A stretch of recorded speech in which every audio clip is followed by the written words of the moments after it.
Alright, so what we're going to have is we're going to have the patient lying on a Swiss ball on their stomach with their arms actively engaged for stability. And we're going to have the patient go ahead and kick this leg up as high as you can. We're going to do that to promote hip extension and as well as some knee extension.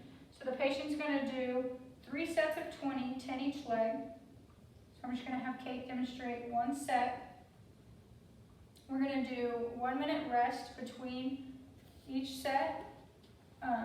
Again, like I said, this is going to promote the arms being actively engaged as well as trunk stability and work on that hip extension strength as well as forcing those knees into extension. If this is too difficult for the patient, we could do it bent over on a plinth or prone.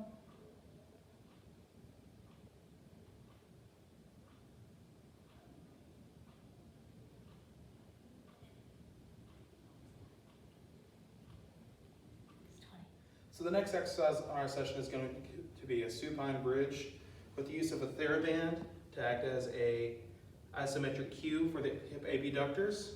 We're going to be working on strengthening of the glute extension as well as the maintenance of that abductor position to get rid of those compensations such as lateral rotation and circumduction we're seeing in the gait pattern. So the patient is going to now rise their glutes off of the floor, hold for 1 second, and then relax. We will do 3 sets of 15.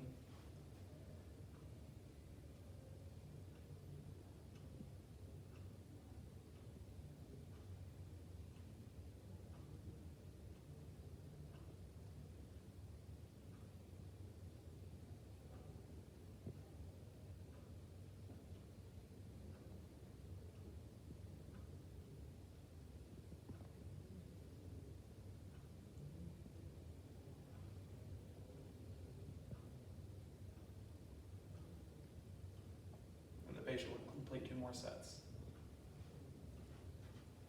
So I would have the patient ride this recumbent bike to promote dorsiflexion and knee flexion. And to target endurance, I would have them ride it for 5 minutes.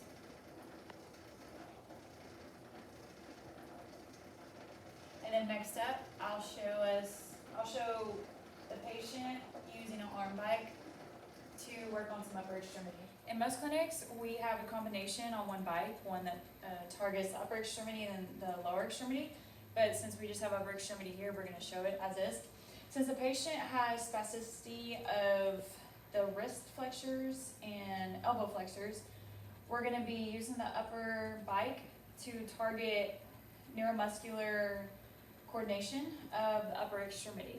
And to also target endurance, I'd have the patient ride the bike for 5 minutes.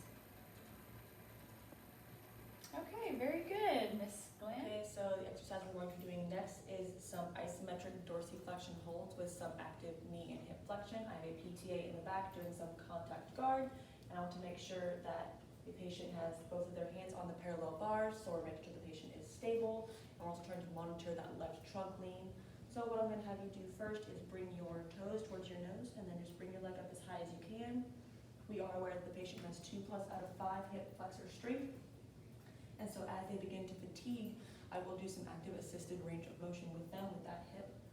And we want to do 2 sets of 15.